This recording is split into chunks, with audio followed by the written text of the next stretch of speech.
विकास आघाडीचे उमेदवार श्री खासदार संजय जाधव यांना मोठ्या मताधिक्याने निवडून द्या असे आवाहन शिवसेना नेते उपनेते नितीन बानकुडे पाटील यांनी केले।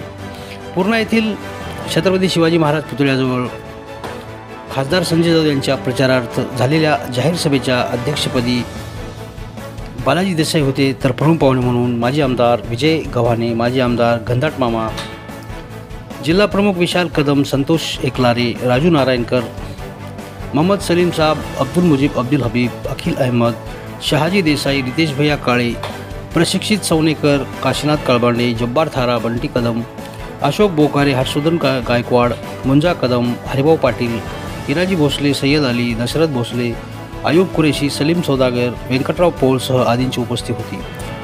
बानकुडे पाटलांनी बोलताना महायुती व पंतप्रधान नरेंद्र मोदीवर चांगलेच प्रहार केले, करत खोटे बोला पण रेटून बोला असा दिखावा देशभरात केला जात आहे। संविधान बदलण्यासाठी 4 शिफारचा नारा दिला जात आहे, तेव्हा संविधानाच्या रक्षणासाठी संजय जाधव यांना तिसऱ्यांदा भारी मताने निवडून देण्याचे आवाहन त्यांनी केले। कार्यक्रमाचे सूत्रसंचालन आभार राजेश भद्रव यांनी मानले। कार्यक्रमासाठी मोठ्या संख्येने लोकांनी हजेरी लावली होती।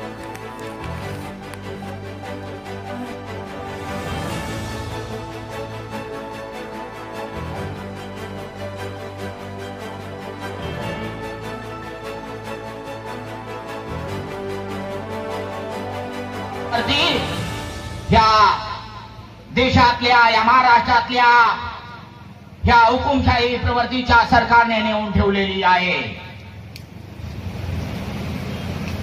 कालची उद्धव बाळासाहेब ठाकरे यांची बंडूभास यांच्या प्रचारात आयोजित करण्यात आलेल्या सभेला पाहून त्या समोरच्या उमेदवाराची आणि विरोधी पक्षाची आरती फाटलेली आहे।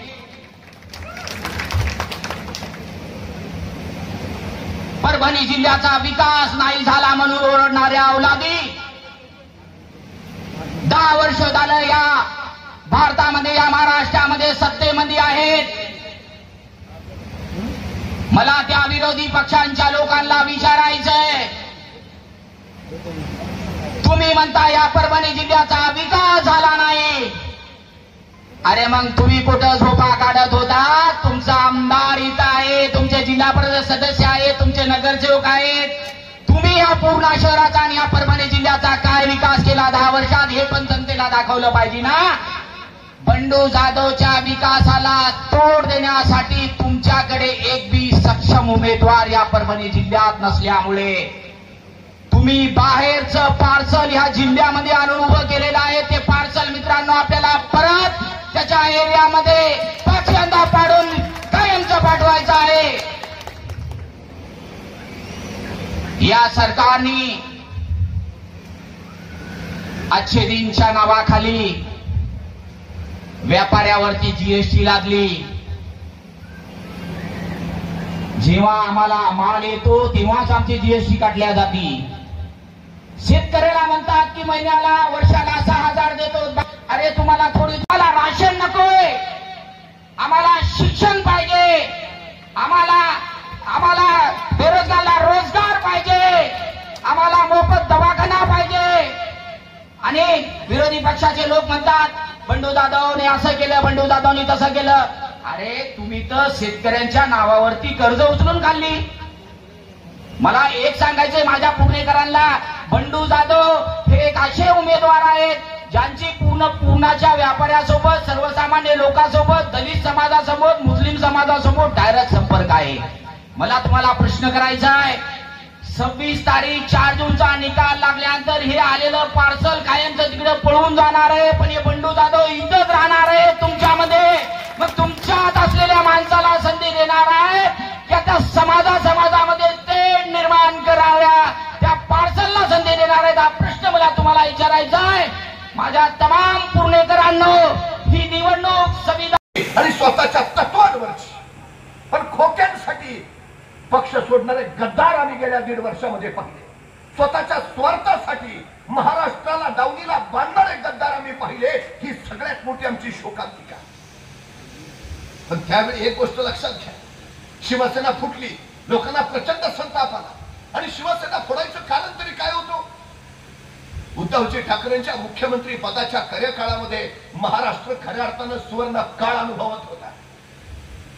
मुख्यमंत्री झाले उद्धवजी ठाकरेंनी पहिला निर्णय घेतला तो शिवप्रभूंच्या रायगडाचं संवर्धन करण्याचा. आणि मंत्रिमंडळाच्या पहिल्या बैठकीत निर्णय घेतला तो विनाअट विनाशर्त शेतकऱ्यांना 2 लाखाची कर्जमुक्ती देऊन त्यांचा 7/12 कोरा करण्याचा. आणि निर्णय लागूही झाला. जे नियमित कर्ज भरत होते त्यांना 50,000 प्रोत्साहन अनुदान जाहीर केले. खऱ्या अर्थानं शेतकऱ्याला वेळेवर विमा मिळाला. अवकाळीची संकट आली, निसर्ग वादळ आलं, टोके वादळ आलं, पंतप्रधान महाराष्ट्रात आले नाही, ते गुजरातला गेले आणि गुजरातला 1,000 कोटीची मदत दिली. पण महाराष्ट्रातल्या शेतकऱ्याला पंतप्रधानांनी 1 रुपया सुद्धा दिला नाही. ही वस्तुस्थिती लक्षात घ्यावी. सगळे निकष बाजूला टाकून त्यावेळी उद्धवजी ठाकरेंनी महाराष्ट्रातल्या शेतकऱ्यांना मदत केली. 80,000 कोटीची परकीय गुंतवणूक महाराष्ट्रात आणली. परकीय गुंतवणुकीमध्ये, उद्योगामध्ये, रोजगारामध्ये महाराष्ट्र क्रमांक 1 वर राहिला. उद्धव साहेबांनी सांगितलं महाराष्ट्र थांबला नाही आणि महाराष्ट्र थांबणार नाही. त्या काळात जेवढी सर्वेक्षण झाली तेवढी देशात पहिल्या 5 मुख्यमंत्र्यांमध्येच उद्धवजी ठाकरे कायम राहिले. हा त्यांच्या कार्याचा सगळ्यात मोठा गौरव होता. पण तुम्हाला मुख्यमंत्री म्हणून उद्धवजी ठाकरे नको होते का? कारण जोपर्यंत उद्धवजी ठाकरे मुख्यमंत्री तोपर्यंत महाराष्ट्रातले उद्योग तुम्हाला गुजरातला नेता येणार नव्हते. जोपर्यंत उद्धवजी ठाकरे मुख्यमंत्री त्यांच्या काळात महाराष्ट्रात एकही जातीय दंगल झाली नाही. 2.5 वर्षासारखं महाभयानक संकट आलं. इतर राज्यातील गंगेतून पर्यटन वाहत जात असताना महाराष्ट्रात मात्र जीवितहानी अत्यंत कमी झाली. याचं कारण उद्धवजी ठाकरे आणि महाराष्ट्र पूर्ण नियोजन करून उत्तम पद्धतीनं सांभाळलं. आमच्या सांगलीचा एक सुवर्ण सुरक्षा कर्मचारी म्हणाला की महाराष्ट्र खरंच भाग्यवान आहे. महाराष्ट्राला अत्यंत योग्य वेळी उद्धवजी ठाकरेंचं नेतृत्व मिळालं. यावेळी जर उद्धवजी ठाकरे महाराष्ट्राचे मुख्यमंत्री नसते तर कोरोना काळात माणसं रस्त्यावर मरून पडलेली तुम्हाला दिसली असती. उद्धवजी ठाकरे लोकप्रिय होत आहेत. देशात घडलेला महाविकास आघाडीचा प्रयोग यशस्वी होतोय हे त्यांच्या लक्षात आलं आणि काही करून हे सरकार पाडलं पाहिजे. शिवसेना फोडली, संतापली लोक. नंतर राष्ट्रवादी फोडली, लोक उद्विग्न झाली. आणि त्यावेळी आमदार साहेब सोशल मीडियावर एक ट्रेंड चालला होता, मतदान कार्ड विकणे आहे.